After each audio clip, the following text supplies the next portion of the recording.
Okay, Okay. so then Mm-hmm. let me ask you, so when so you'll be on Zoom the whole meeting, right? Yes, ma'am. Pretty much. But you are the main host. So once Right. you're the main host, you let all the people in. So Okay. let's see. And then Okay. what about questions? So do I the questions show up in So the chat or yeah, it will. The questions will show up in the chat. We may have questions on Facebook.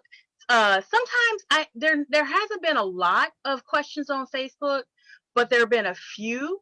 Not a lot. Not a okay. lot. And do you just tell me what they are? Yes, yes, I do. Okay, and do you do that in And chat we or do are you live. I'll put it in your chat. I'll send you a direct message. And we are live. Oh my okay, gosh. great, This is thank so you. amazing. It worked this time. I was like, I gotta get this to work because you know it's so weird technology. And I see your face. You have a note. So if you want to put your if you want to put, but we are live. If I want to put what If you want to not it's gonna be live. Um it's a little delay though. Hold on. Where mhm. are we going right here?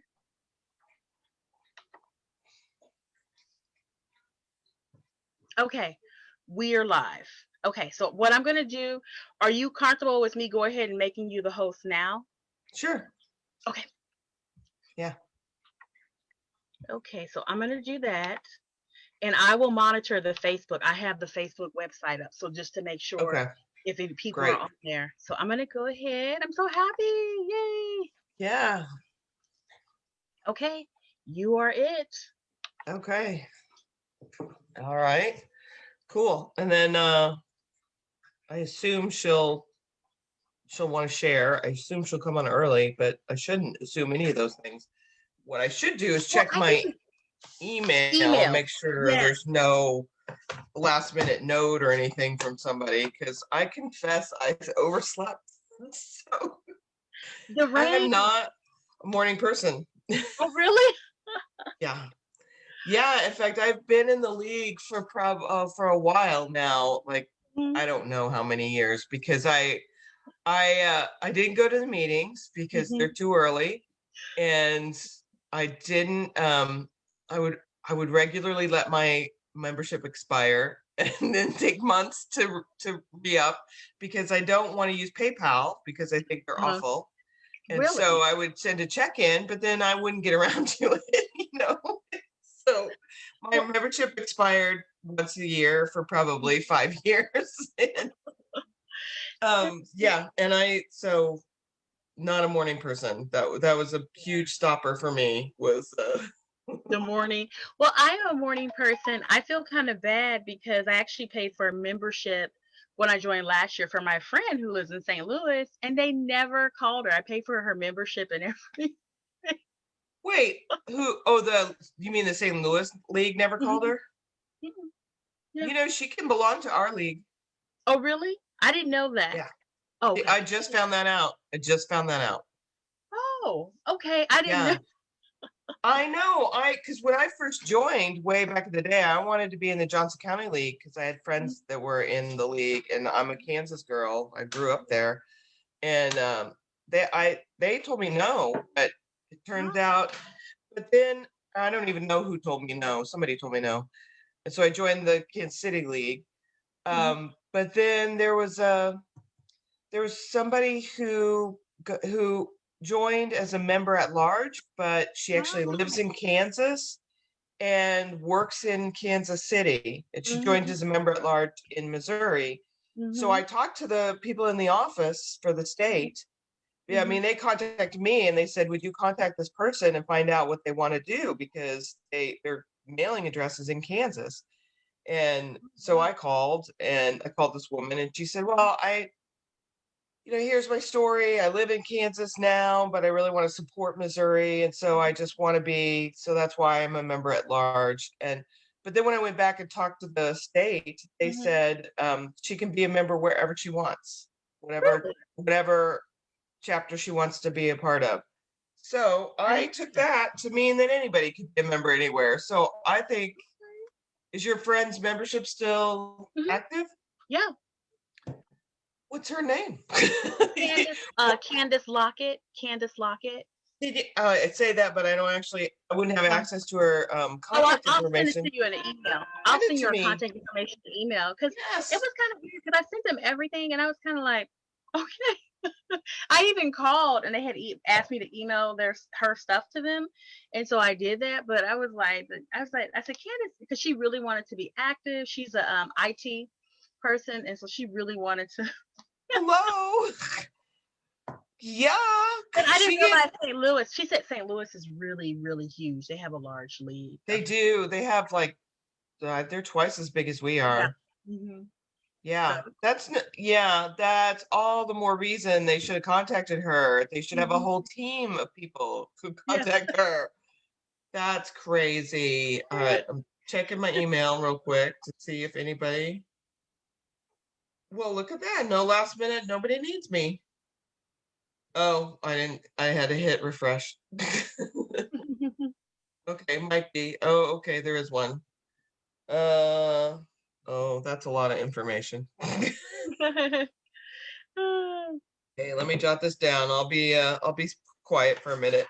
Okay, that's fine. I'm Do just gonna people put myself on mute, and so I can okay. just monitor the Facebook. So that's all I'm gonna do. Although before you do people usually show up on for the it's not a happy hour, is it? It's too They early for a happy hour. they do. They do. There Okay, is good. a couple people that do show up, and so what you'll do is you'll get a it will be a participant like waiting room. So on your host on your thing, you should see a waiting room area. Yeah, I do know how to let people in the waiting room. Yeah, so Yeah. you'll see them, but they do show up. Yes, but you'll get an Okay, alert. cool. You'll get like a pop. So yeah. Yeah. Yeah. Although no bing bong. Because because the first time I had a committee meeting, first time I hosted one, Hmm. uh, it had a waiting room because the default on the league account is a waiting room, and I'd never used a waiting room before. And my habit, because I spent a year and a half teaching violin lessons online, and so it Yeah. was just kind of one after the other. And so Hmm. what I would do is I would get my iPad going and fire up the meeting Hmm. and let myself in, to be in the meeting. And then I would turn my back and work at the Hmm. computer and listen for the bing bong that told me that they were here. Then I would Huh? wheel around, hi, and so I was listening for that. Well, there's no bing bong when it's a weight room. There's no Really? oral indicator at all. Oh, And so I wow. had, I don't know, 12 people sitting in the waiting room for I got there really early because I wanted to make sure that I was like, it was our first meeting ever as a committee. And I'm like, Yeah. I'm here, I'm ready to go. And then Mhm. everybody waits around for 20 minutes. Finally, somebody texts me and says, the meeting was supposed to start 7 minutes ago. And I was fretting, nobody's coming to my party. Yeah, And I then really like to do that with the violin. I play piano and guitar, but I was my first instrument I played on was actually it was piano, but then it was a violin. And I did that in middle school. But when I went to high school, they did not have a violin I orchestra. think They had a band. I think I remember us talking about that. Yeah. Yeah. And I teach adults. I might just because I love the violin. It's so beautiful. There is a lady, and she's very talented violinist. I want to say she is. I want to either she's Puerto Rican or something, but she does a lot of like the pop, the newer style, and she's amazing. She's amazing. Hey, Mhm. Donna. Hi, Donna. Well, you should definitely keep that in mind because I would love to have you in the studio. Oh yeah, I would love to. I got my guitar too, so I mean, I know music, but violin, that's what I was my. I loved violin. I remember I did a concert. My mother was so happy. Just, all these Johann Bach songs, classical There's a music. Well, I was about to say if you like fiddling, there's another program that's for adults, but it sounds like you like classical. I only have one adult student right now, but she's into classical too. And I like classical and jazz. It's such a beautiful. One of the ladies for KPR, I think at one of the community radio stations, she asked would I love to be a guest DJ, and I was like, I have to look at my schedule because I would love to do that because Oh, I did a little bit of that radio work with a friend of mine. It was like a public radio. It wasn't really big, but we did different things. yeah. Kind of cool. Yeah. Fun. Yeah. Yeah. Well, I'm taking well, actually I haven't gone back to it since COVID, but in the before time, I was taking jazz improv on my violin. Yeah, it's beautiful. Yeah, I think it's beautiful. I love the violin. It's such a beautiful instrument. Yeah, I do too. I do too. All right, I better leave my phone out too.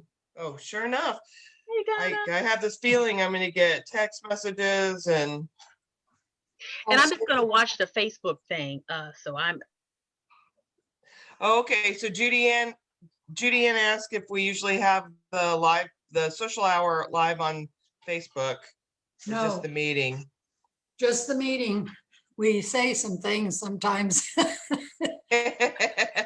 during social hour that, Well, I think we were concerned about getting it up and running, getting the live part up and running. okay, That well, we were concerned about the technology of it. okay. Well, like I say, whatever, just we're warned, I guess. Yeah. Wait, you're on mute again. You're muted. Yeah, Sorry. Only reason why I did that, Donna, for the rationale, because when I switch over to that live, it's a process. So Oh. once it's a little bit of a delay, and so you have to time it just right before it switches over, and that happened last month. And so I thought, well, if we start it in advance and give people forewarning that we are on live, this is yeah, live, broadcasted live on Facebook, hopefully that people will be mindful of that until I get a better system of transitioning, because I know with Sandy does it, he gets on pretty, and I'm not always able to switch over that quick with the computers. So well, whatever, you all know, I just know that there's sometimes, I've even said some things that probably embarrassed people to think the league's saying that, so. well, what I'll do is Well, I'll put a little disclaimer that we are, just be mindful that this is being live. And once we yeah. get, hopefully that will make people more conscious of Well, what they. don't you also have to click that it's recorded or something so that, Mhm. Yeah, because it tells all of us, I believe, that it's being it does. recorded. It does. But I'll just send a thing so people will know. Yeah, yeah, that's, Hi, Tara. Hi. Thank you so much for being our guest this month. Oh, I am so thankful for you guys having me and asking. That I did want to, I guess, confirm with whomever is running the Zoom meeting that I will have the ability to share my screen. Absolutely. Okay. And Okay. Crystal's going to help me figure out how to do that. Yeah. You would make her a co-host. Yes. She would have Okay. it. I gotcha. Perfect. It was a bit of a run around this morning because my house has no power.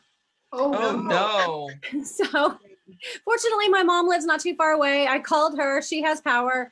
Ran over, grabbed the ring light, grabbed my laptop, grabbed my tablet, got everything set up, and mom made me coffee. So it's a good day. It's a good day.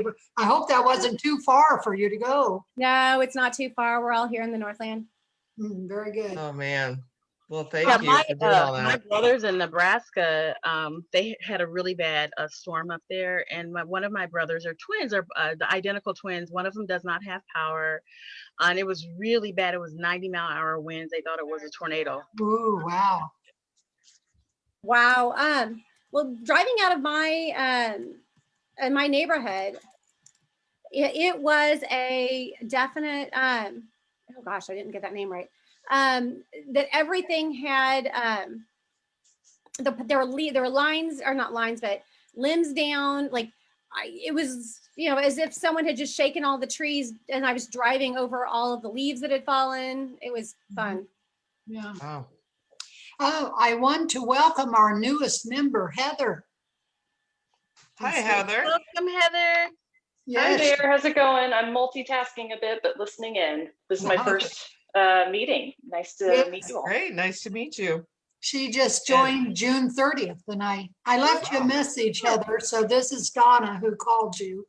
Oh, hi. Yes, I have it on my list to call you back. Such. Well, I just wanted to get better acquainted with you and welcome you and tell you about the meeting Well, thank you so very much. I'm excited to be here. and such. Now, do you live up north where had the storm? No, I'm actually in the West Plaza area. Just moved here from Overland Park area. Oh, very good. Were you in the league Yeah. at Overland Park? No, I wasn't. This is actually my first time. You came highly recommended by a couple of friends of mine. I've had my eye on you all for a couple of years, but Stacy Harab and Renee Densmore referred me. Oh, Great. Yes, they spoke very highly of the group. So that's what put me over the edge to join up. Hey, love to hear that. Nice. And we are live on Facebook. I'm going to probably announce that 50 times between now and when we start. We aren't always live during the social hour, but we had some technical difficulties last month, so we decided to play it safe this month. Because we want everyone to hear about this topic. Yep. So, Yeah. And this topic is the subject of this month's podcast too. So we'll have some, maybe we might overlap with our information. oh, Now, is your podcast local or national? We focus on state issues. We do talk a little bit about national, but it is mostly state and local.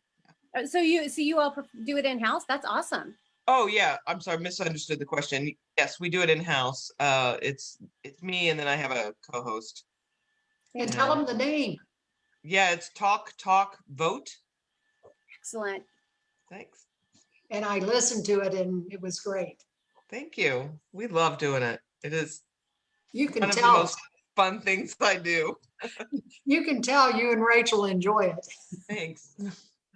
Well, my daughter, when she was in high school for her Girl Scout Gold project, did a voter registration and information drive. And she printed out all of the Vote 411 stuff to hand out to all of the students because she thought it was important not just to register them, but to make sure they were informed. That's so great. good. We are trying to start having a voter girl project with the Girl Scouts to do a badge with them. Oh, that's awesome. We were working on that to do it right before the pandemic, and then it just didn't work. So that's a goal, I believe, for this year. Well, I still have the cookies, You still have cookies and boxes of teapots and teacups, and we would need to fire up Pauline with one of her historical talks. Mm. But yeah, fortunately I hadn't bought all the food items, but it was real close. But that was the 100th anniversary tea that you were going to do with the Yeah. Girl Scouts. Oh yeah, But we're we were also talking about the Girl badge. Scout. Yeah, Girl Scout, the badge though that we may work with them Now, what age group are you looking at creating the badge for? on. It's been created already by Kent, Ohio, and it is for all ages, from ambassador down to brownies. I don't believe it goes to daisies. Well, no. I But was a Girl Scout leader from daisies to ambassador, so oh, Tara, that's good to know. Good to know. But the program's prepared. We just get speakers and the facility and such. Now, I haven't got my costume yet. When we were introduced to it, there was a league member dressed up as voter girl, kind of Wonder Woman, but it was for votes. awesome. another quick announcement that we are live on Facebook. So Oh, Jane McLean, good to see you. Hi, Donna. Good to see you too. I haven't seen you for a while. No, I really hunkered down during COVID. Yeah, it is still nice to be able to do this on Zoom. It is. Good to see you too. For a while. No, really hunkered. Judy Ann, your yellow light was on, but your mic was off. Hello. Hello. hello. Good morning. I'm just putting the link to the podcast in the chat. Julianne. Ah, Oh, thank you. It's good. All is three, it raining every place? Pretty much. we're stopped here. We only got 2200s. Well, we're at half an inch at this point. Wow. Yeah, one of my students was planning to go and do some busking outside Broadway Cafe this morning, and so I'm disappointed he got rained out. Well, and isn't it supposed to be kind of off and on all day? Oh. Rain. And the weatherman said next weekend too, rain. Oh, boy. Well, you need to keep the gardens growing and the grass Yes. growing so you can mow. Mary, how are things going with the mapping and the redistricting work? Well, last week we had, well, I shouldn't say we had, Sarah Starnes's Heartland Alliance for Progressives had at her home, she had a training that was very different from the kind of just Zoom training that Sean had been doing for months, I don't know how long. And actually, I wish they had gone with this much, much sooner because it was so much more hands-on. And instead of just being told, you know, here's the software, the district R software, and people, you know, just, you know, you could ask some questions, but it was, I mean, I went through the training and I felt totally on my own and I couldn't figure it out. And, you know, I'm So this not, is really helpful. well, it wasn't. And then added to that, I don't really feel like I have a community that has a geographic area. Mhm, So you can't map, let's say, for example, the League of Women Voters mhm. or All Souls UU Church. You know, I mean, it's geographically, it's huge and would be senseless to try to do. And, but with the kind at Sarah's house, we literally went there. We did it in person. And there were several people from the our redistricting committee who were there.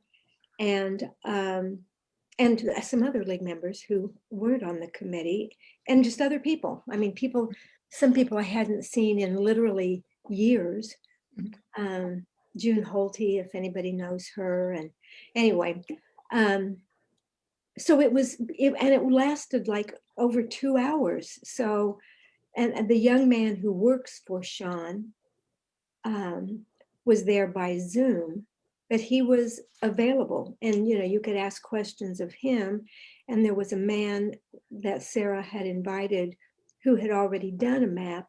And so he kind of demonstrated how, you know, how he did his map and we all could see because Sarah had a big screen. So we could all watch that screen. It was really pretty great. But I wish it had been dreamed up much sooner because, you know, they were saying the end of June was the deadline for getting maps. And now Sean has extended it to through July, but not with great encouragement. It's sort of like if you live in an area where there aren't many maps, please do make a map. But if you live, I mean, they use the example of Brookside. If you live around Brookside, don't bother. There are many maps. So, yeah. They might be interested in a map out here in Cass County, though. And Yes. I bet they would.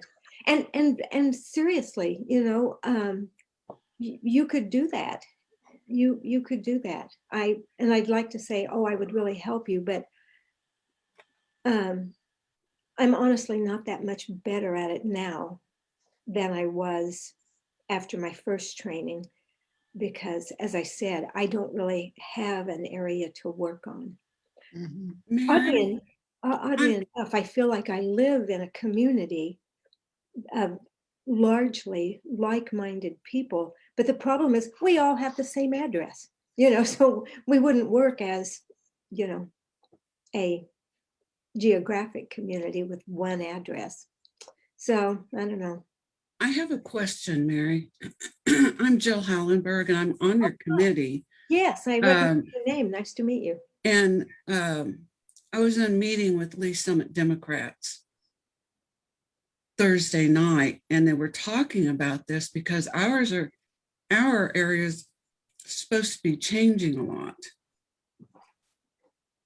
And I don't know how all this fits in together. So when you're talking about mapping, what are we talking about doing? I'm new with this. Concept, how much, we have, do you want me to go ahead and explain it a little bit, Anne? To take the time. Sure, we have if you want to take about 5 minutes. Okay. Sure. Okay. Well, what's behind the concept is communities of interest, and that isn't, that's not a racial community specifically, or a religious one, or a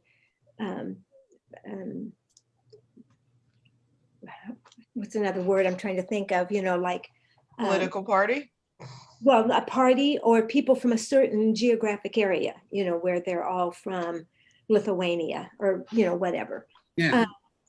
So it's not, but those things could be involved, but they're not what it's about. But it is people who have a shared interest. It might be if you are opposed to CAFOs, which stands for Concentrated Animal Factory Operations. I know people in rural Missouri who are really organized in fighting that. Well, that would certainly be a community of interest. Or if people are very involved with a school, a local school, and it is a large part of how people come together. Just, some ideas there. And so then with this software, you are able to define the boundaries of it, and with the idea then being of you create the map, you describe the map of what is in that geographic area, what the interest is, the community of interest is. And so then, now this would have no effect on congressional, redistricting. Okay, that's what I wondered. Yeah, no, but it's still very, very, very important. This would be more with state Senate maps. Okay. And that's all I wondered about, because I live in a district with no representative because he got kicked out. Okay. Oh. If you know who I'm talking about. We know who you mean. Are we talking about my district, which I don't remember my number? Talking about Rick Raber, who was kicked out for being a pedophile. Oh, no. I didn't know about him. Mine got kicked out. Well, he resigned under pressure because of his having an attachment to a woman who worked under him, who was not welcoming his, anyway. And so his was nothing like the scandal of yours. Mine Yeah. was a mild scandal, and we haven't. Okay. Okay, that was really my question, was if it had anything to do with redistricting or. Okay. Yes, it has to do with redistricting, but especially with the House seats and the Senate seats. Okay. And For the state of Missouri. In the state of Missouri, yeah, I understand how it really can have value. And for people, if any of you live in what you think of as a community of interest, or even if you don't live in it, but you know of a community of interest, there is still time. And, as long as they're in by the end of July now. And I would help, if people wanted to do it, I would help in arranging a special training. But I would want it to be of the sort I described, where this man who works for Sean, his name is Lucas Kirk, that he would give the training about the ideas and about the software, but then we would be in person. He would stay with us, to answer technical questions. But Donna? Have we checked, or do we know how the city and counties are doing their redistricting, like Lee Summit or Kansas City? I know nothing about it. I mean, just dealing with the state redistricting is, a stretch. It really More than enough. More than enough. I recognize that voice of Stacy Webb. Yes. But it might be something for some of us to check into on our local level. How are they redistricting? I just watched the replacement of a Ward 1 person for Raymore, and I'm kind of thinking, I wonder how they're going to redistrict. So I'll try to find out. I know that our area, they haven't said yet how they're doing it, or when. I that came up, that we don't know yet. Who's talking? Jill Hallenberg. I live in Lee Summit. Okay, Jill, I missed that you're, well, and that's it. They don't know yet, probably till more information. But I will be announcing Ann, you're talking, but you're muted. You're muted, Ann. Ann, you're muted. She might be talking to somebody else. I'm not. No, Oh, I'm not. okay. I'm talking to you guys. Thank She you. looked like she was talking to us. I just was going to interject one more time to remind everybody we're live on Facebook already. Oh, we are. Mm-hmm. Well, thank you. Good to know. Yeah. And Anitra, did you have something you wanted Yes. Is there a state law or state requirement for an area to redistrict every so many years? In Sugar Creek, the ward I live in is an old ward, and the population has moved west. So we have many fewer people electing our councilman versus the people on the east side of Sugar Creek who have many more people, whose councilman has to represent many more people. So I've been to some city meetings saying this would be a good time to redistrict. Yeah. To make it fairer for representation. And why more should accurate. our first woman council person in Sugar Creek ever have to represent so many fewer people? And I didn't know if there was a requirement that they go ahead and do that. Although oddly enough, it gives that person or the people that person represents more power, because the other representatives are, Yes. dilutes the power of the vote of the other representatives. Oh, well, I'll shut up. She gets many fewer phone calls about barking dogs. She's Wyoming. Right.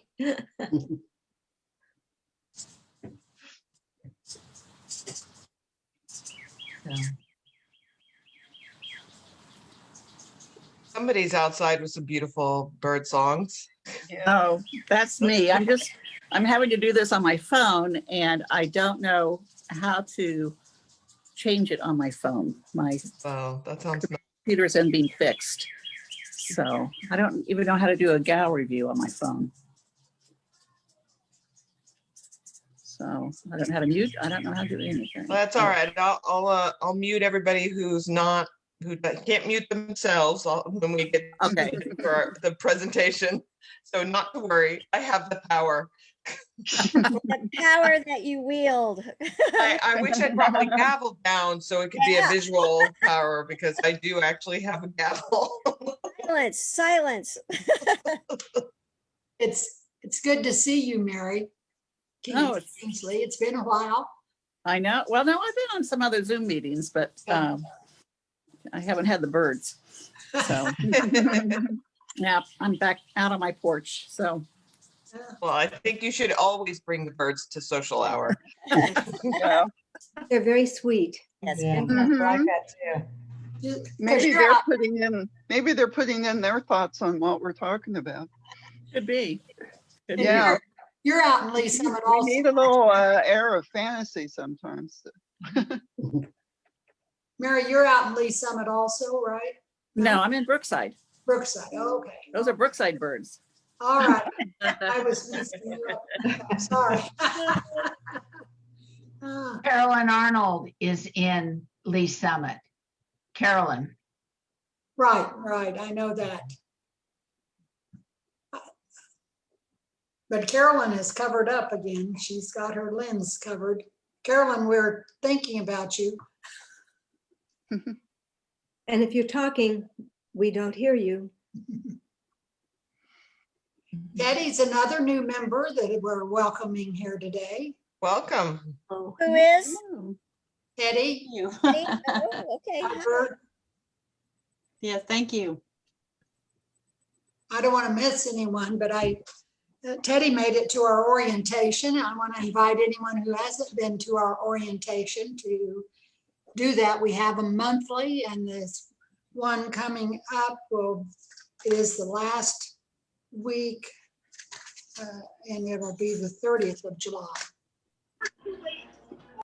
It's a Zoom 5 o'clock for an hour.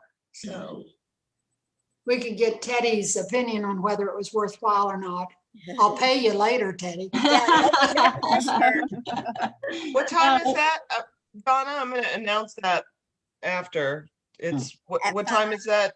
5 to 6 Zoom happy hour. And they are on the calendar. Yeah, I know. Yeah. But you do need to register so you get the Zoom link here.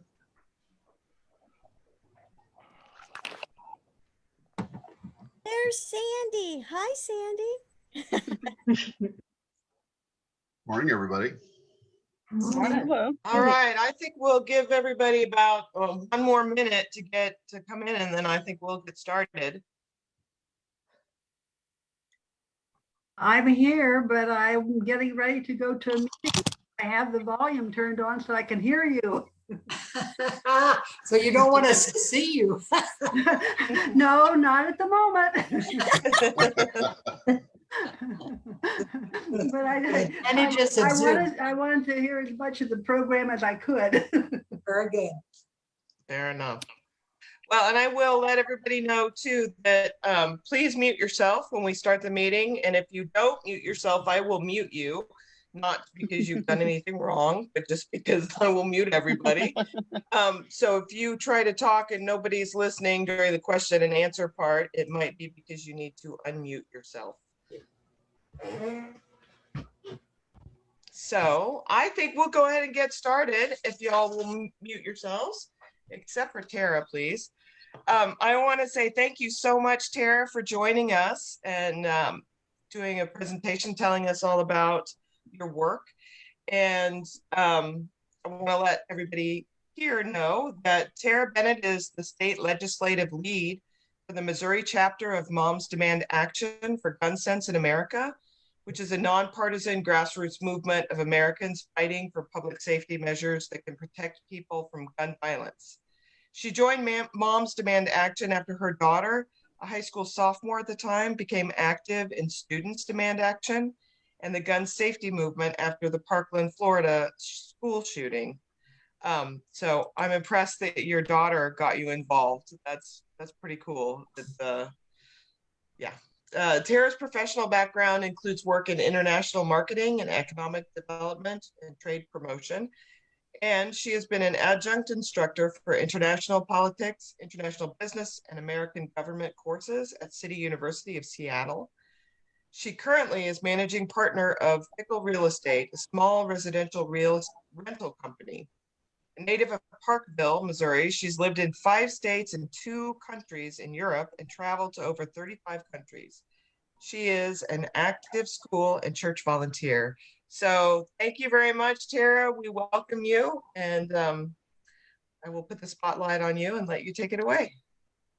Awesome. Thank you so much, Anne, and thank you all so much for inviting me and having me here today. I am really grateful for the opportunity to share with you the work that we're doing and what we can do and what you can do to be involved in helping us deal with this awful scourge of gun violence that we're having not only in our city and our state, but across the nation right now. I am right now going to, let's hope we can make all of our technology work, share my screen so you can see my slides.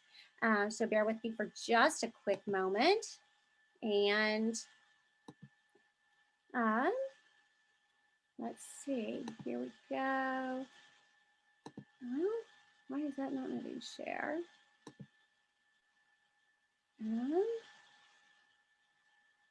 Has it come up? Yes, it's up. Excellent. PowerPoint is so great. It didn't even let me share it until I actually had a presentation running. Life is good. So as Anne introduced, I got involved with Moms Demand Action because my daughter got involved with Students Demand Action. And after the Parkland shooting, she organized some of the walkouts with students from across the city.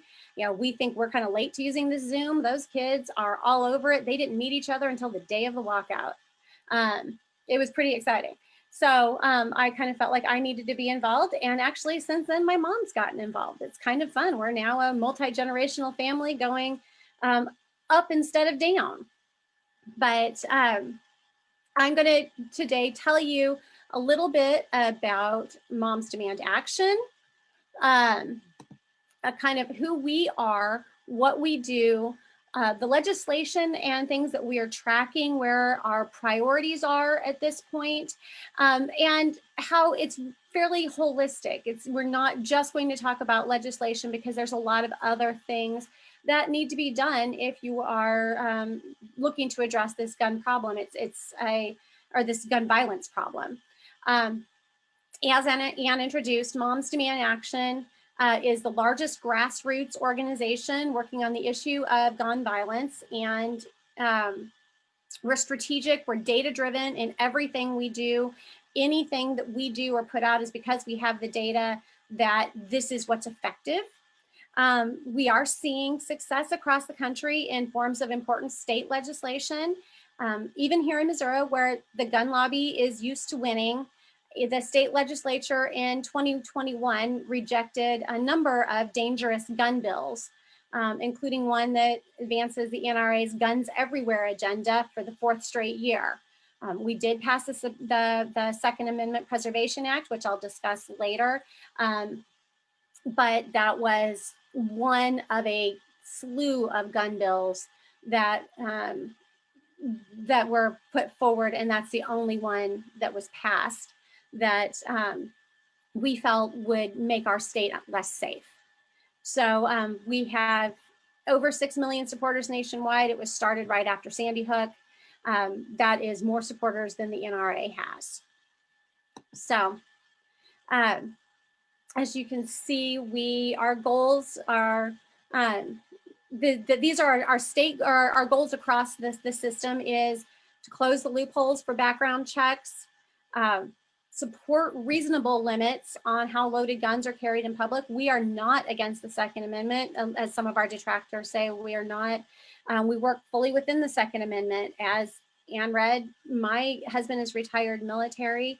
I learned to shoot growing up. We're gun owners. That there's not a problem that with guns at all. It's just gun safety is quite important. We also have a program promoting gun safety because accidental shootings are unintentional, but they could have been prevented if the guns would have been stored safely. When a small child shoots another small child or something like that, that is a gun death, even if it's not a homicide on the east side of Kansas City. And we also work to mobilize popular support for policies that respect the Second Amendment rights. You will hear us talk quite often about common sense gun laws. And that is a key phrase Moms Demand Action uses, because we feel that there's a lot of gun laws that just really make sense, that we have a large percentage of the American populace supporting. And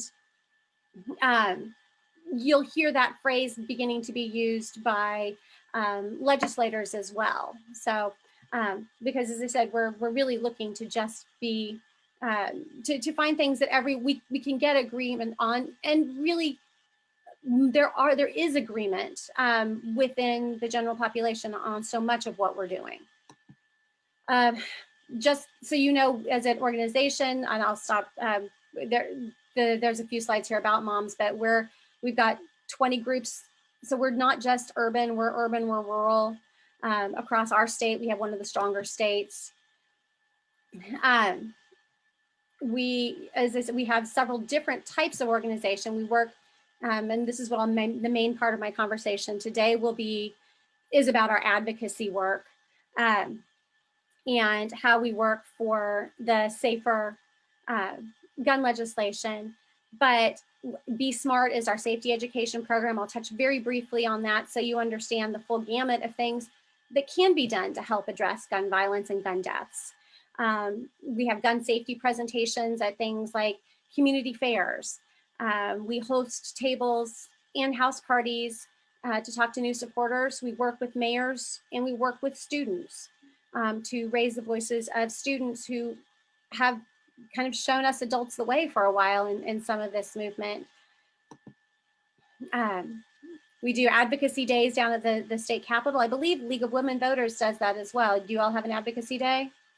Yeah, I see nods. Okay, so we moved from being a few in 2016 to over 400 in 2020. And then of course had a virtual advocacy day last year. So, and these are just the people who on a cold Wednesday drove to the state capitol. So we've got a good number of members or supporters throughout our state. And we're very pleased and grateful that so many people are supporting the work that we do. So starting with the 2018 election season, we support candidates to state and federal office with Gun Sense candidate distinction. In 2021, we had over 300 supporters come to our virtual advocacy day. And even though the way we do advocacy, even though we couldn't be in the Capitol to table or testify, we met with lawmakers through Zoom. We wrote postcards, we called and emailed legislators, we developed social media campaigns, we send digital actions to supporters, the legislators, or key committee members. So a text will go out to say, respond here and you will be connected to call your state senator on a Guns Everywhere bill that is in front of his committee. We also collected over 1,100 signatures on a petition to stop guns everywhere. We are very much a data-driven organization, as I've mentioned. So we track every action to evaluate what we've done and to see the efficacy of the action. So this past year, we had made people did viral TikTok videos or did TikTok videos because and tweeted small short Twitter videos because we didn't feel it was safe for our supporters to go into the Capitol with the COVID outbreaks that were continuing. And as a nationwide organization, we have to be responsible across the nation. So that is how we work here in our state, just to give you a little bit of a background. But also, obviously, we work very strongly on the federal level as well. So, oh goodness. So I hope that that isn't completely blocking your screen. But the gun safety, we work for strong gun safety legislation at the federal level. Just a few statistics. The US homicide rate is about 20% or 25 times higher than in any other high income country in the world, 25 times. Along with our national organization, Moms Demand Action groups all across the country, we lobbied US representatives and senators to pass a bill expanding the current federal background check requirements to all gun sales, including person-to-person sales and sales on the internet at gun shows. We support efforts in the Senate to pass a national red flag law. And I'm going to go into a little bit more detail on each of these issues. So, universal background checks. HR 8 is how the House Resolution 8 has passed the US House in March. It's waiting for action in the Senate. There's a lot of misunderstanding about background checks. That background checks are, most people who go to buy a gun are going to have a background check, and it's going to take maybe 20 minutes, if at the longest. It's almost instantaneous most of the time.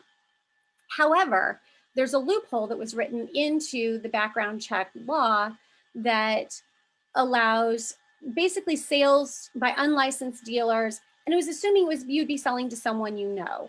It's, you might be passing a gun down in a family, like my family's done. You might be selling an extra rifle to your neighbor. That was where that non-background check was required. Almost a lot of people are actually shocked that not everyone has to have a background check. However, non-licensed gun dealers, you'll see them at any internet gun show. They have the big gun shows at KCI Expo Center. You'll see people walking around selling guns. And because they're not a licensed gun dealer, they can sell to anyone without that person passing a background check. That on the internet, there are huge numbers of firearms that are sold on the internet. And those, in fact, an Everytown investigation showed as many as 1 in 9 people who were arranging to buy a firearm on armslist.com, which is the nation's largest gun online marketplace, are people who cannot legally have firearms. So, this isn't just a small number of people. In fact, if you look at that data that just came out from the AP about 2 weeks ago, the graph that I have, over 300,000 gun sales in 2020 were stopped because of background checks. So the argument that bad guys are going to get a gun no matter how, no matter where, really doesn't hold water with that kind of data. We know that background checks work. The unlicensed sale marketplace is huge. That same investigation I mentioned, Everytown, by the way, is the umbrella organization over Moms Demand Action, Students Demand Action, Mayors Against Illegal Guns, and is associated with Mike Bloomberg. He helped found it because he helped found Mayors Against Illegal Guns. You'll hear that name but Everytown is our research organization. that the same investigation found in 2018, there were 1.2 million ads for sale of a firearm that would not be subjected to a background check. And in 2015, a survey found about a quarter of Americans, about 22%, who acquired a firearm, so bought a firearm in the 2 years prior, did so without a background check. So a quarter of the people are buying without a background check. With our national organization, Moms Demand Action groups across the country, we asked to pass these bills. This is why we are part of the advocacy for HR 8. This really is not controversial. As I said, common sense gun laws. 84% of voters, including over 3/4 of Republicans and 82% of independents, support a law requiring a background check on all firearms, according to the Brady Center. So this isn't something that really should be a difficult thing to pass. And if we look at how many people background checks were denied, or sales were denied because of background checks, it could help increase our safety. Also stopping unlicensed dealers. We just had that lawsuit last year in Kansas City about the unlicensed, or the sales to unlicensed, through an unlicensed dealer within Kansas City, and the manufacturer being sued because of that. So universal background checks is our #1 issue. Related to that is closing the Charleston loophole.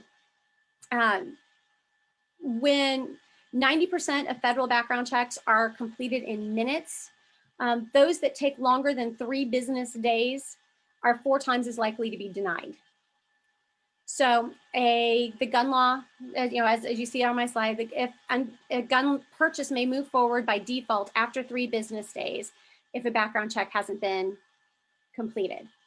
Now, we all remember what happened at the church shooting in Charleston. And that shooter, that young man, exploited that loophole to obtain a weapon. He would have been denied being able to purchase a weapon. He did not meet the requirements by federal background check. However, that was that he was able to obtain the weapon because the background check took over 3 days, and he went in and killed a whole bunch of people at a prayer meeting. So again, background checks work. They just need to be universal and make sure no one thinks that certain groups of people should have a weapon. That's again, common sense. So this is another piece of advocacy that we are working on, and HR 1446 closes the Charleston loophole. It passed at the same time that HR 8 did, and it's still sitting, waiting for the Senate to do something. These 2 pieces of legislation did pass in the last Congress as well, and they died in the Senate as well. So that's where we are on those issues. Also, if you look at the bottom point that I have about the boyfriend loophole, that's another loophole that we have, that domestic violence victims have a special danger. That in the background checks involving domestic violence flags take longer to resolve. Domestic violence prohibitions include multiple criteria that includes often significant investigation and coordination with local law enforcement. For example, because federal law only prohibits abusers from buying a firearm if they were married to the victim or if they shared a child or a home, a background check may require an investigation into the relationship between the parties. That also means that if you never had a child together and you were never married, if you are being stalked by a former intimate partner, you can't, the background checks are not going to keep those people, even if you have a restraining order, or have had a domestic violence lawsuit settled in your favor against them. If you're a victim of domestic violence from a boyfriend, that boyfriend may still be able to obtain a weapon even if they have a conviction. So that is another area that we feel is lacking in safety from a federal perspective. So there's been a lot of discussion about extreme risk protection orders or red flag laws. There's in many instances of gun violence, there are clear warning signs that the shooter poses a serious threat before shooting. Extreme risk laws give key community members a way to intervene before warning signs become tragedies. These laws allow immediate family members and law enforcement to petition a court for an order for the temporary removal of guns from a dangerous situation. These orders are often called extreme risk protection orders. If a court, and as I said, this is a judge, a court, this isn't just, someone being angry with somebody else and trying to get their guns taken away. If the court finds that the person poses a serious risk of injuring themselves or others with a firearm, then that person is temporarily prohibited from having guns. They can help de-escalate emergency situations, and they're a proven way to intervene before gun violence, such as a gun suicide or a mass shooting, take more lives. So 19 states and Washington, D.C. have these extreme risk laws. In fact, it has been proposed at a national level. Senator Rubio from Florida is a proponent of red flag laws. Generally, you tend to have more Republicans who don't want, and this is a very broad generalization, but the Republican caucus as a whole has been anti any form of gun regulation. But of course, the Parkland shooting happened in Florida, and Senator Rubio saw that that would be a good thought, because that young man who shot there was exhibiting a lot of signs. People saw it coming, but there was nothing to be done about it. So currently there are a number of directives from President Biden about things that can be done without legislation. The things I've talked about so far require legislation, but turning over a few things that can be done via executive order until legislation can be passed is also a route that the current administration is going. I know that this is a very busy screen and I'm not going to read it all to you, but just so you can kind of see where things are. There was an executive order in April, and then just a couple of weeks ago, there was another federal program announced to address summer gun violence, because we know gun violence always increases in the summertime, and it increased a lot last year during the pandemic. And this year it's on scale to be even worse than it was last year. So a couple of things I want to highlight are the ghost guns. That ghost guns are guns that can't be traced because they're assembled from parts ordered online. So you order a barrel here and ammunition someplace else and the firing pin someplace else, and then you assemble it together. And then that has not been sold by a licensed gun dealer. You didn't have to have a background check, and it doesn't have a serial number where that gun can be traced.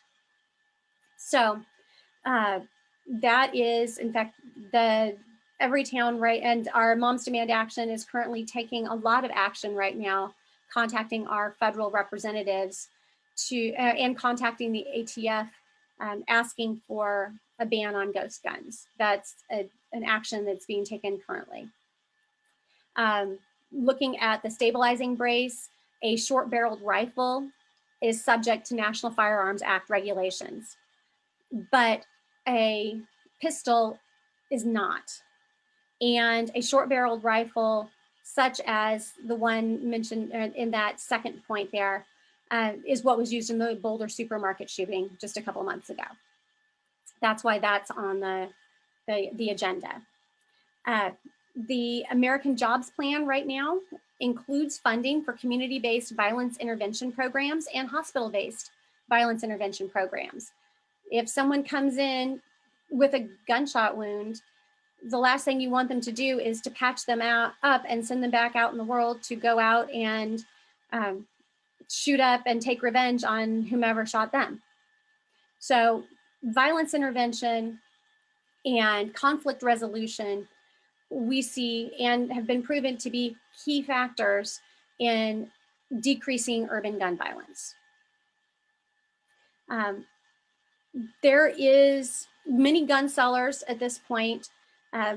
Due to some studies, you would think if you had to go through and get licensed, and you know you could lose your license to sell guns if you sell to someone who's not a valid purchaser, you would think they would do everything they could to protect it. But the studies actually are showing, the investigations are showing otherwise, that a lot of gun sellers, if they get a slap on the wrist, if they don't enforce the the gun laws that are already on the books.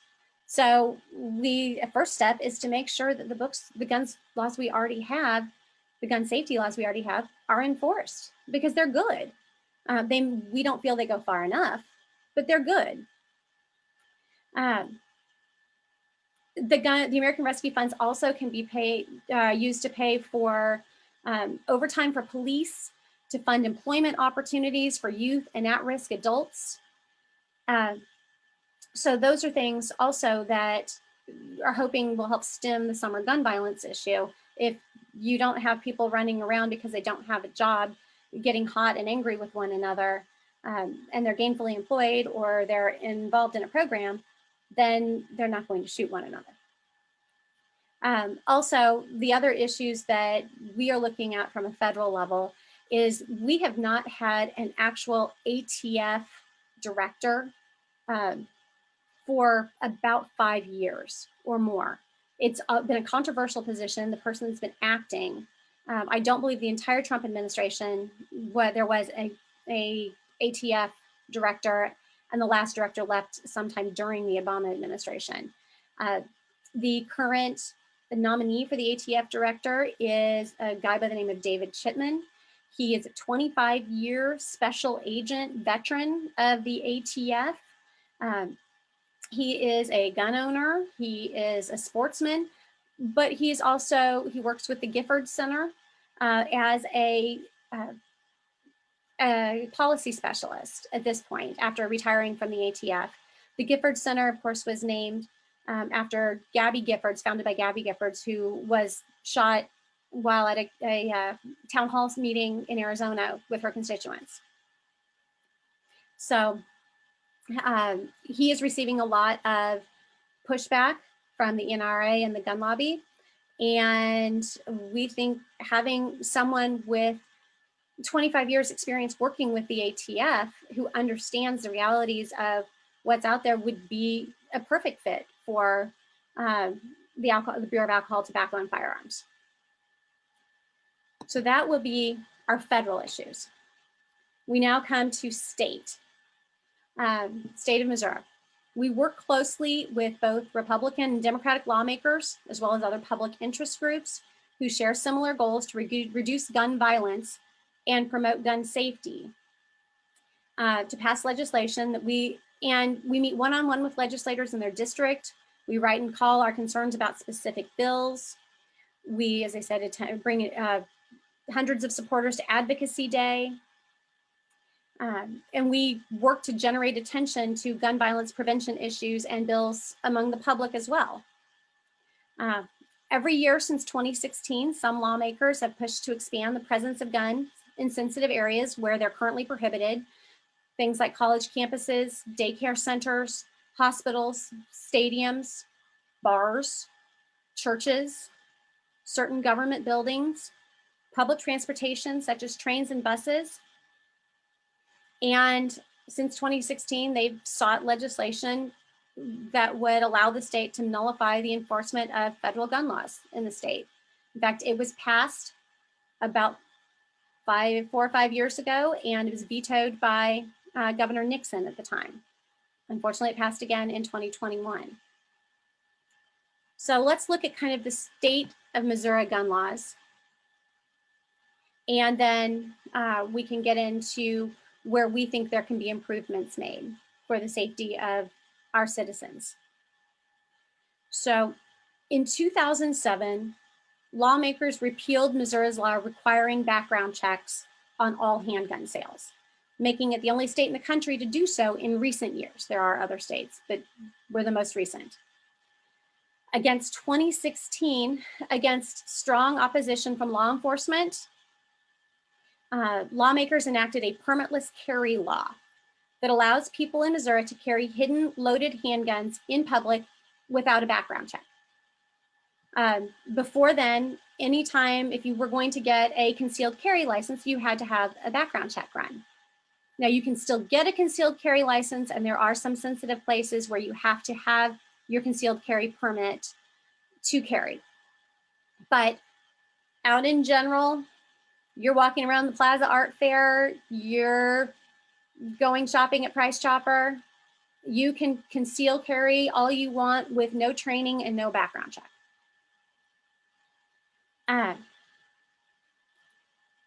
When permitless carry passed in 2016, the federal law, which requires the relinquishment of weapons for misdemeanor domestic violence offenders, was left out of the Missouri bill. So only federal law enforcement officers can enforce this. So domestic violence offenders, according to federal law, except for the boyfriend loophole that I discussed earlier, are not allowed to have to have weapons. Both misdemeanor and felony. And if you have a misdemeanor domestic violence conviction, it's not just that someone got into a fist fight one night. There was some severe harm, and more than likely it was pled down from something stronger. But in our state, generally we need a Missouri law to also enact the federal law, so that local law, it's on the books for local law enforcement. Because if you're dealing with a domestic violence issue, you're not going to be calling federal law enforcement, to help. It's the state patrol, it's the county sheriff.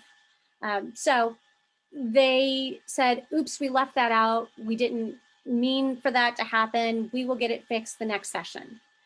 This was 2016. No one really thought it was a good idea to leave it out.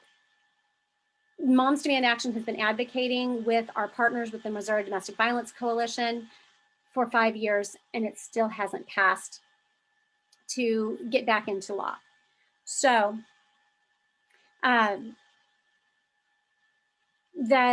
so misdemeanor domestic violence offenders are fine to have weapons and terrorize their victims again in our state. Also, you see there at the bottom, the Second Amendment Preservation Act. Any federal law that is not a Missouri law cannot be enforced by Missouri law enforcement. And I will talk about that in just a minute. You all, I know, are very up on the news and what's going on, and this has been all over the place and is a big deal. And we are receiving national attention in probably not a good way for our state because of having passed this. Gun violence is an issue in our state. We know this. Public policy matters to be able to help address gun violence. After the repeal of Missouri's background check law, the state experienced a 25% increase in the gun homicide rate and a 16% increase in the firearm suicide rate. Missouri's gun death rate has skyrocketed 47% in the last 10 years, rising to the 6th highest in the nation in 2019. The national average for most states was 17% increase. So we are well outside the norm. Missouri also has the highest rate of gun homicide among Black people in the US. Someone is killed on average every 8 hours in Missouri with a gun, both homicide and suicide. And gun deaths are the leading cause of death for children and teens in Missouri. The leading cause of death. That's also why I've gotten involved with my kids. It's nuts and it's crazy. That should not be the leading cause of death. It is preventable. And again, we talk about both homicide and suicide. Right now, from a gun safety perspective, I'm going to talk about the homicide side, but I will address the suicide, because in our state, suicide actually makes up 55% of gun deaths. It is not people getting into a gang fight in St. Louis or Kansas City. It's a rural person with access to a gun who just can't take it anymore. So, what are we trying to do about this? Because this is not good. Or what's being done. Second Amendment Preservation Act, SAPA. We call it nullification. This allows Missouri to ban enforcement of federal gun laws. It was just passed at the very end of this term and signed into law just a couple weeks ago out at Frontier Justice in Lee Summit by Governor Parson. It would prevent police from partnering with the federal government on violent drug or trafficking related crimes, and bar local police from hiring former federal agents who in their past jobs have enforced such laws. It is blatantly unconstitutional. It violates the supremacy clause of the Constitution. It also allows anyone who feels that a police department has violated their Second Amendment rights or that of someone else. It doesn't even have to be you. You could just see that you thought Susie's rights were being violated, to sue the department for $50,000 per instance. Talk about defunding the police. Already, local and state law enforcement officers are being pulled from federal task forces. Police departments are scrambling to figure out how this affects them. One police chief in suburban St. Louis has already resigned, citing this law because he felt it was designed to harass and penalize officers. At least 2 police departments have pulled officers from working with the Bureau of Alcohol, Tobacco, and Firearms, as has the Missouri State Highway Patrol. And the Attorney General's office has withdrawn prosecutors from nearly 24 federal gun, drug, and carjacking cases. The proponents of this bill said it would not affect law enforcement in our state. This is just in the 2.5 weeks since it's been signed. It is definitely affecting law enforcement in our state. The Department of Justice has notified Missouri that this is unconstitutional. And the governor and the attorney general replied with a brief stating this is necessary to protect Missouri citizens from federal overreach and taking guns. So the city of St. Louis and St. Louis County have sued. And just last week, the Jackson County legislature has voted to join that lawsuit. So stay tuned. We'll see where it goes. Of course, this is going to be a big court fight. It would have been great if we could have stopped it in the legislature before it became a court fight and we had to waste the resources of Missouri citizens and make them less safe. If you look at the number of cases that are being pulled back right at this point, it's not a safe, it does not provide safety in our state in the least. So domestic violence, I touched on this a bit. This is another issue where Moms Demand Action sees we need to focus. Obviously, as I discussed with the loophole for misdemeanor offenders, this last year is the closest we've come. It was voted unanimously out of committee. It should be a bipartisan issue to protect women, but because our legislature has a Republican supermajority, it requires a Republican sponsor to push through. And because of politics at the state level, the woman who pushed it for 3 years, she was a Republican, but she'd made herself unpopular with her party for some reason. And to punish her, they just never pulled up or never called up any bills that she was supporting or proposing, no matter their merits. It was an entire internal political issue. We did have a Republican sponsor this year. It had actually strong bipartisan support. We see this as a priority, but we actually do let our partner organizations take the lead. because there are a lot of lawmakers. We've become such a force when people see us show up in our Moms Demand Action red shirts down in Jefferson City. There are some lawmakers who say, whatever they're against, we're for, and whatever they're for, we're against, without looking at the legislation or really what their constituents want. So we felt it was better to allow our partner organizations, but to drive support from our supporters as well, without mentioning Moms Demand Action. You can see the stats on intimate partner homicides in our state. We also have more guns in our state. Gun laws in our state, I have to mention, are looser. You know, that slide that I showed when we were discussing the things we had, we don't have background checks on all handguns. Missouri itself is a net exporter of guns. We export them to other states because it's easier to buy a gun here. The other Missouri gun legislation that will come up again in the future to keep your eyes on for the next session, but we were able to keep from passing, were guns everywhere. I discussed earlier, owners could not forbid. My brother owns a sports bar in Blue Springs. Guns and drinking are not a good idea, but he wouldn't be able to tell people they couldn't carry. Without a huge sign, my church in downtown Kansas City couldn't ban people from carrying weapons. Guns on public transportation, guns in private vehicles. If someone has a gun in their vehicle and they parked in your yard, can you tell them you prefer they don't have a gun? These are things that didn't pass, but expect to see them again for our state legislature. I know we just have a couple of minutes left for my part of the presentation before we get to question and answer. So I want to run through just a few more things that we are doing to help address this surge in gun violence that we've been experiencing almost on a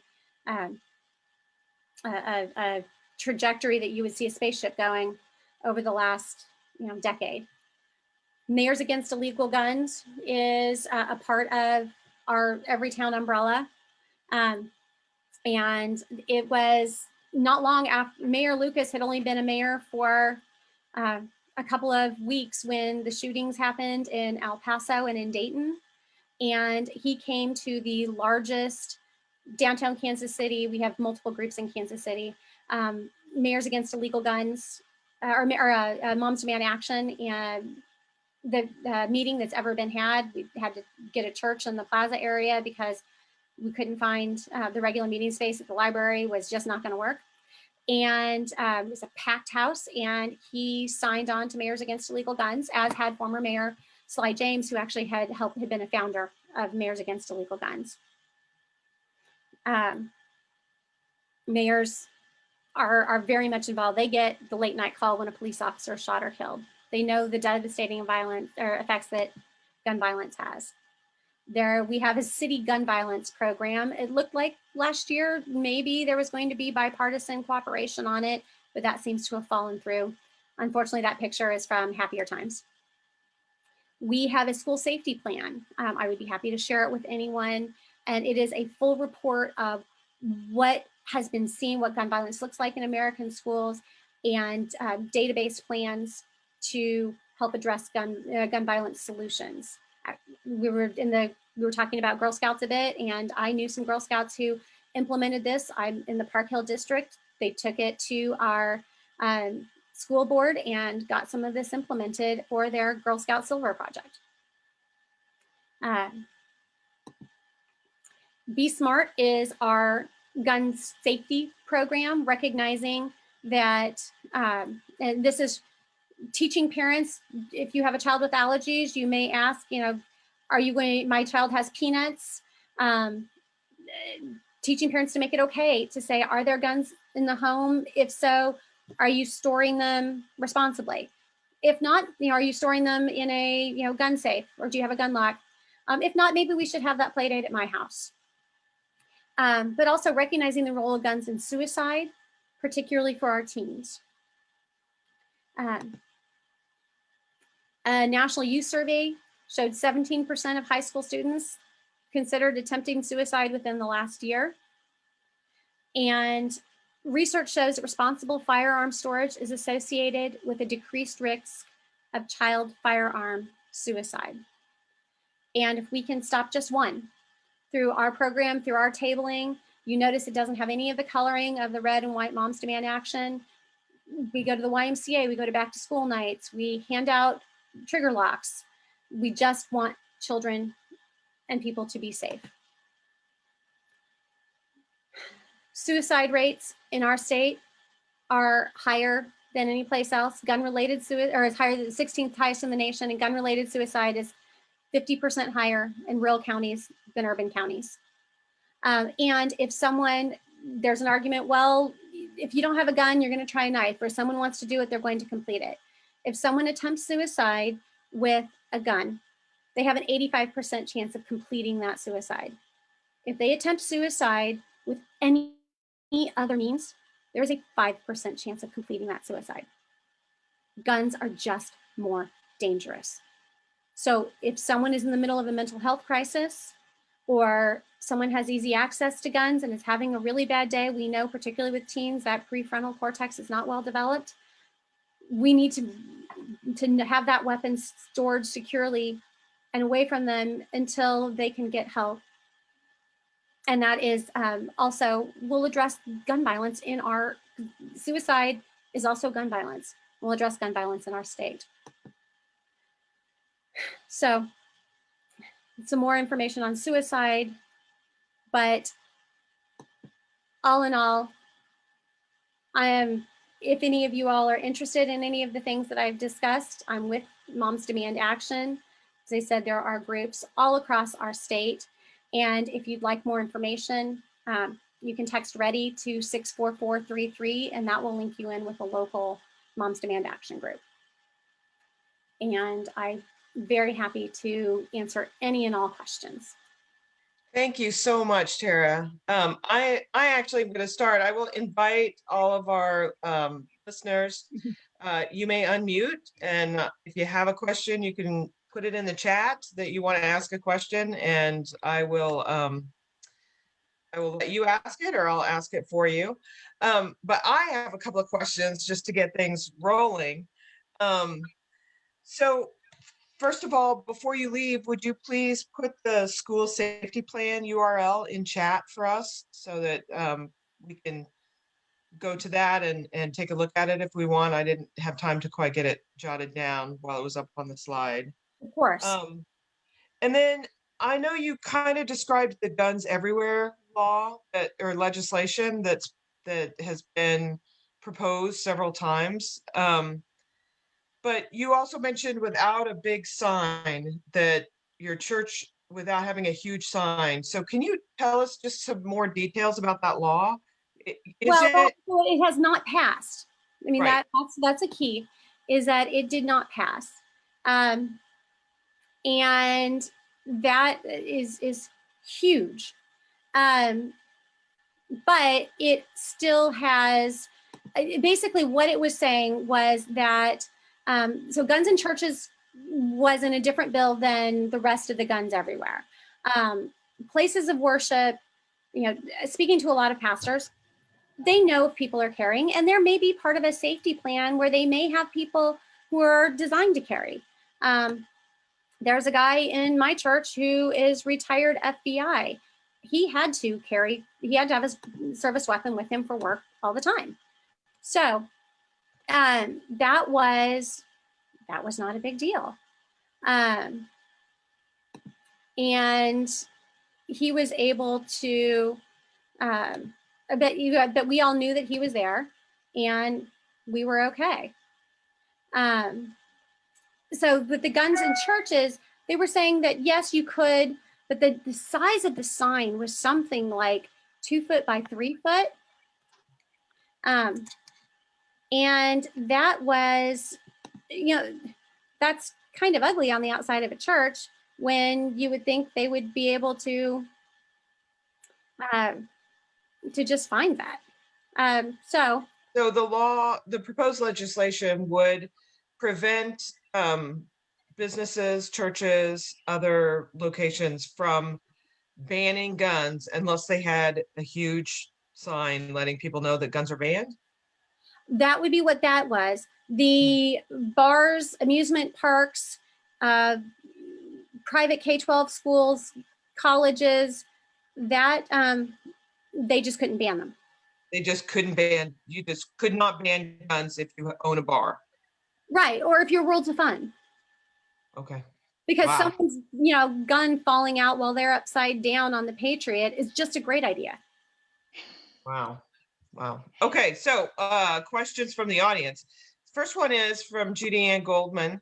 How many mayors in Missouri are participating in Mayors Against Illegal Guns, and what was the reaction or is the reaction of Missouri mayors besides Mayor Lucas? So yeah, how's the rest of the state? Well, I'm not sure if the new St. Louis mayor has signed on yet. If you remember, she just took office a couple of months ago. Across this, I haven't looked at that data in a couple of, in about a year or so. I know locally, I'm in Platte County. I worked with some of the Platte County mayors, and the mayor of Weatherby Lake signed on. The mayor of Houston Lake signed on. They're smaller mayors, but still there's, the Mayors Against Illegal Guns gives you a great resource. And there's over 1,000 both current and former mayors. And they can talk about things that are affecting them depending on the size of their city. The Houston Lake, which is an itty bitty enclave that if you blink, you're going to pass it on I-29, is going to have a lot different needs than the city of Kansas City. Trying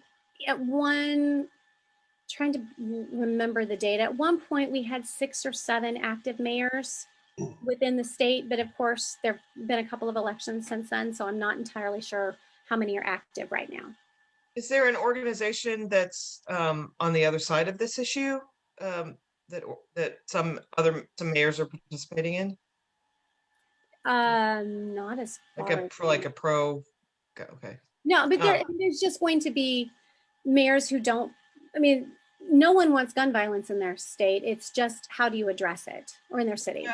Well, I guess what I was asking was, is there an organization that promotes Second Amendment freedom? Oh, there are multiple organizations that support Second Amendment freedom. But not one specific to mayors, not a counter. Not one counter to mayors. The Missouri actually, it's interesting in our state, the NRA has actually accomplished almost everything they want to do. They are not lobbying anymore really in our state capital because we are well beyond most NRA priorities. Instead, it's the Missouri Firearms Coalition.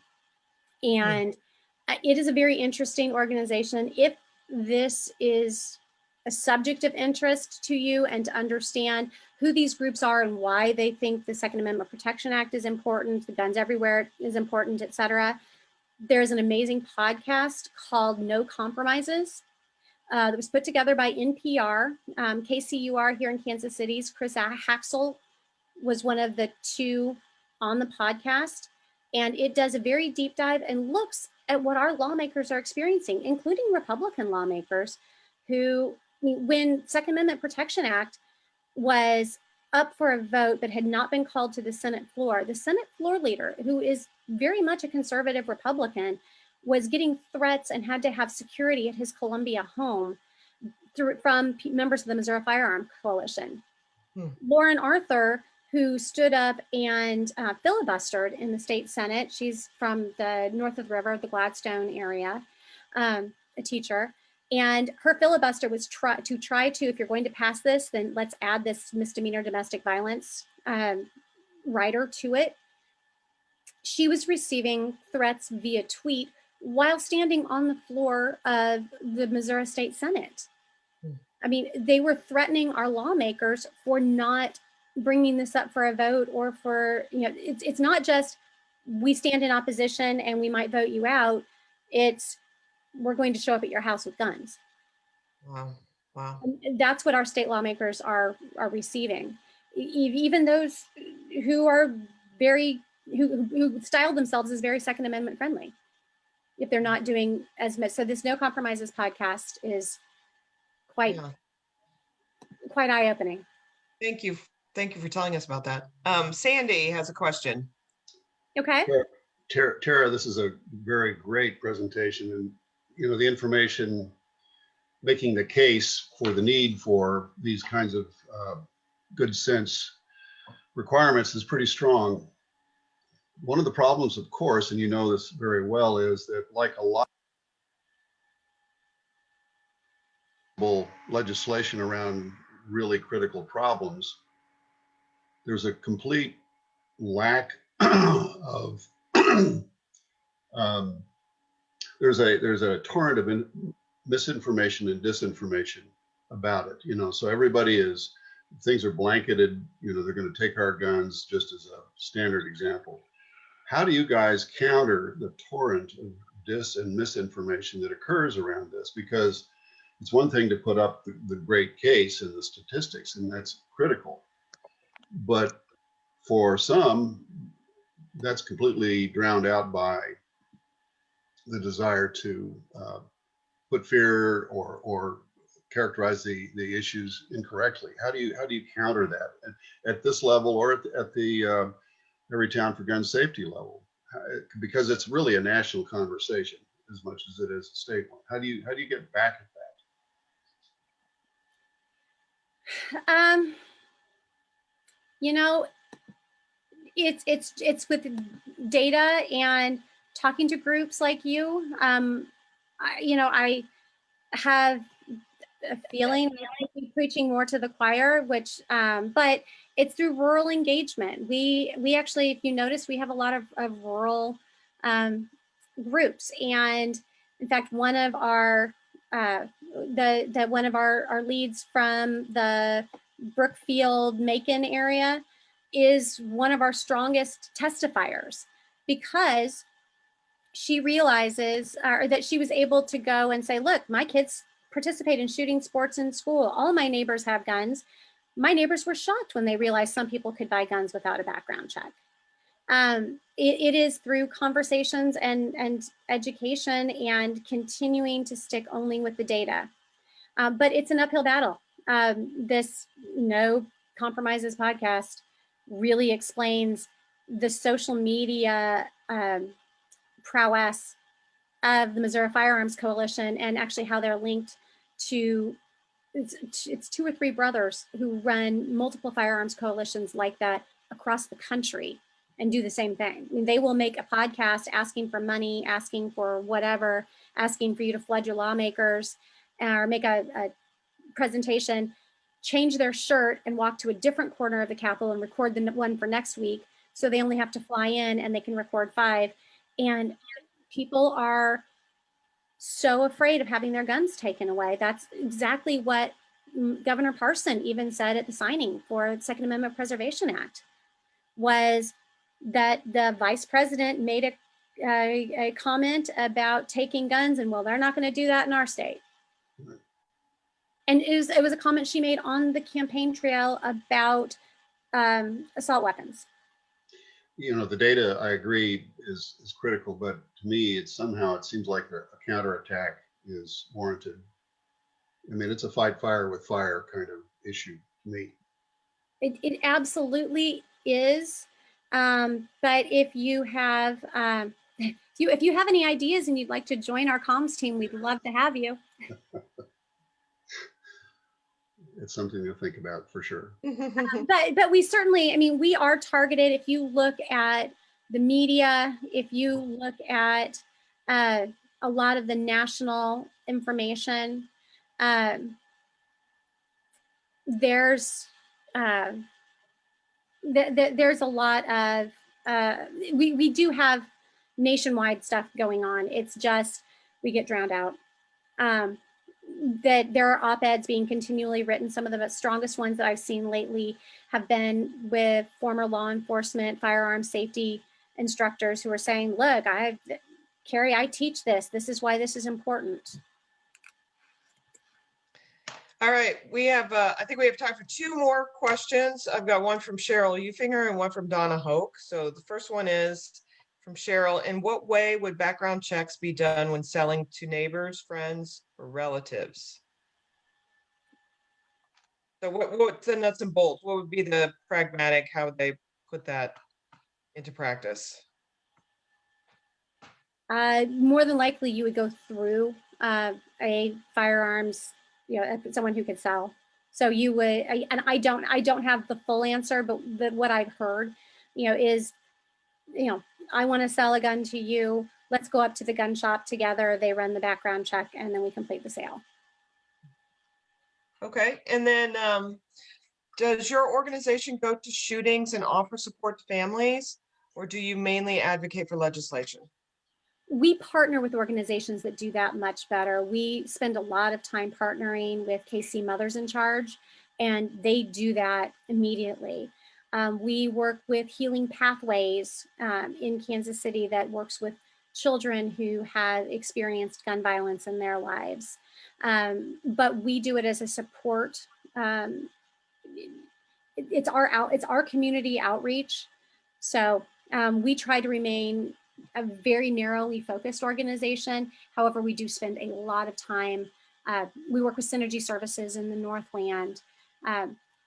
Across the state, we work with, and we have survivor leads who speak. And that's another strong, Sandy, we have a lot of survivors who will speak and talk about why this is important from their perspective as a domestic violence survivor, or as a shooting survivor, or as someone who thought about taking their life with a firearm at one point. So we try to amplify those voices as they wish. All right. Well, we want to thank you so much for coming. This was so informative and really a well done presentation. So thank you. Let's all for hands, please. Muted or unmuted. Thank you very much.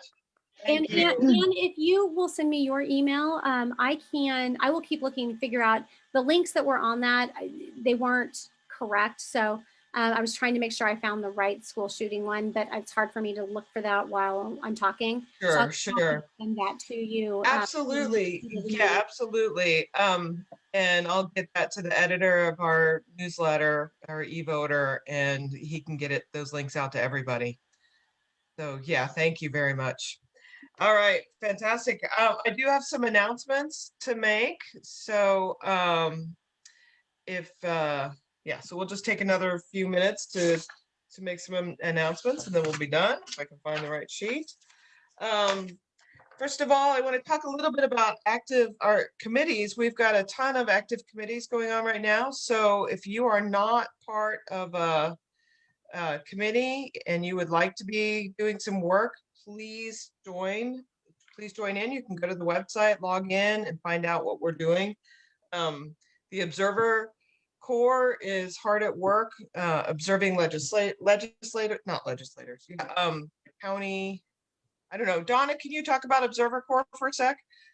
I sure can. We Thank you. are looking for volunteers that are willing to select some government entity, like it can be a school board, it can be a city council, it can be a committee, and then report back. We have a short form, and we're trying to get up and running.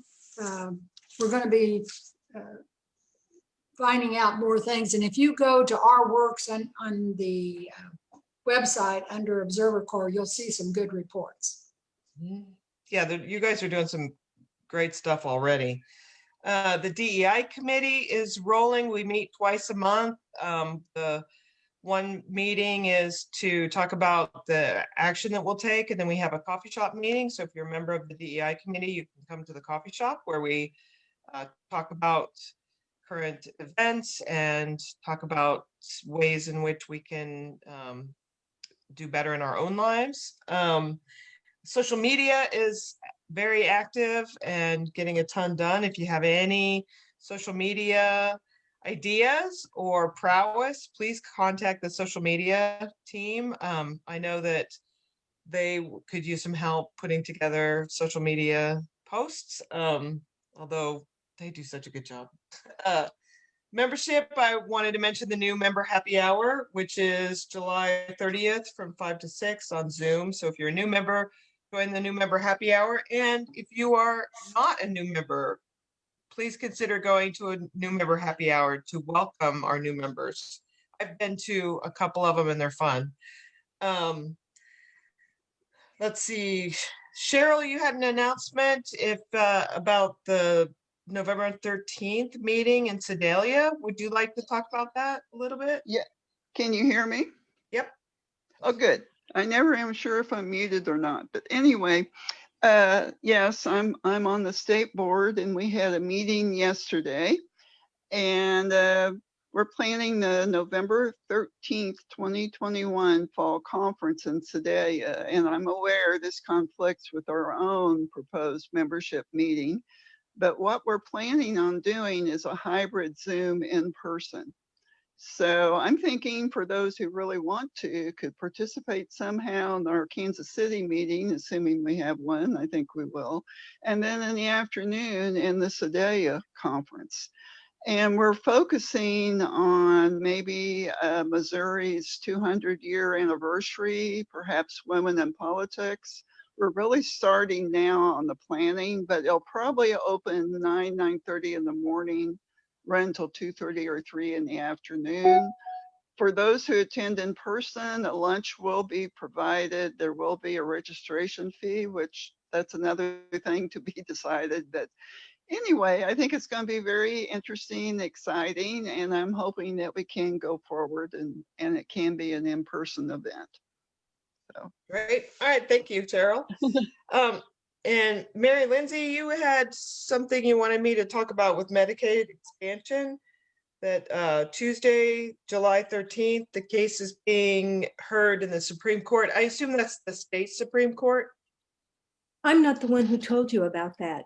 So. Oh, I'm sorry. I jotted down the wrong. But yes, it is the state Supreme Okay, Court. thank you. Okay, thank you. So I'm sorry, it was actually me.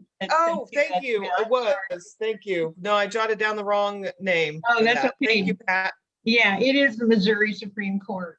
And I believe the hearing is July 13th, unless somebody has some other information. So okay. We'll see what happens. It's all about appropriations. You know? Yeah, so keep your ears to the ground for that. Yeah, I think Alice Kitchen may be going. I know she and Sarah Starnes went to the Cole County court hearing, and then it, bypassed the appeals court. So it is being heard in the Supreme Court, and then it's almost sort of counting noses, who would be siding with us and who wouldn't. And we have a new appointee. I don't know her name. She's from St. Louis. How she's going to weigh in on this is anybody's guess. So it's going to get down to the vote, I suspect. But so that's what's going on. Anyway, okay. Thank you for telling us. Any other quick announcements before I plug the podcast? Yes, this is Mary Lindsay, and I'm not muted, so I don't know why you don't hear me. We hear you. Oh, okay. My screen didn't light up. Late yesterday afternoon, the governor announced the new commissions. One commission for the state Senate districts and one for the state House districts.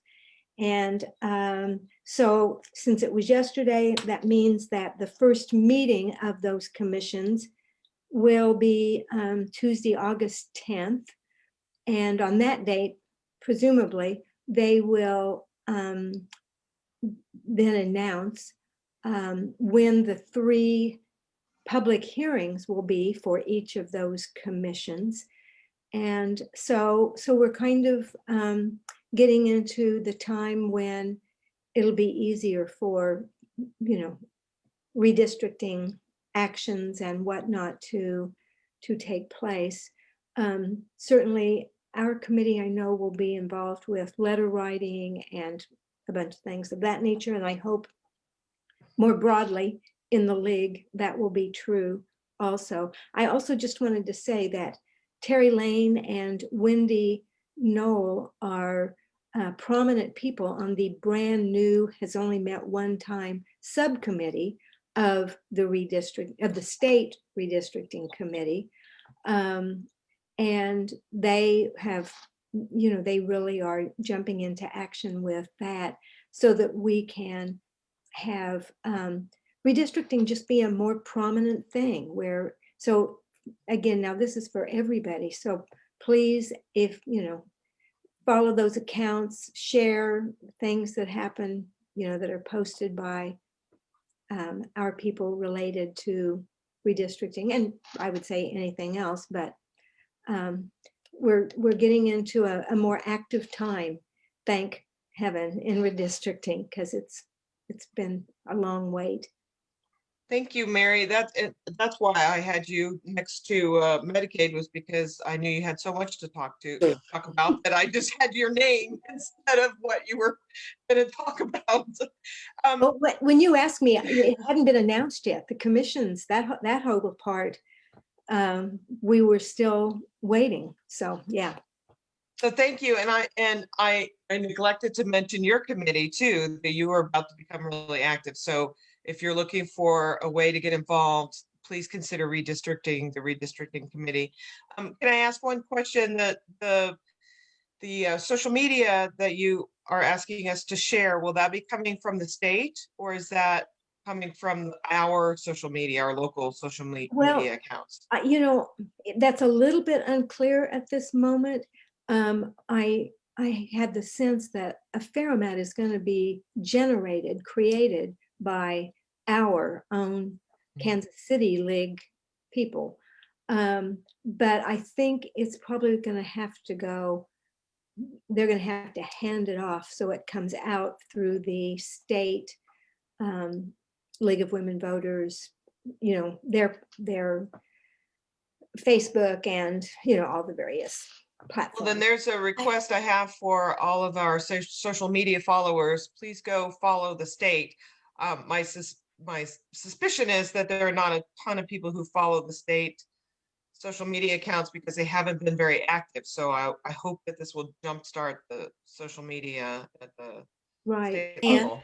Anne and Mary, I just put a link to a tweet that Wendy created. She also created the post. It's on gerrymandering. And she also created the post for Instagram and our Facebook page. So please, if you're not following any of our accounts for LWVKC, make sure you are and follow along. And yeah, Wendy is creating those posts, and Wendy and Terry are leading that charge. And don't just follow them, but don't just follow. Yeah.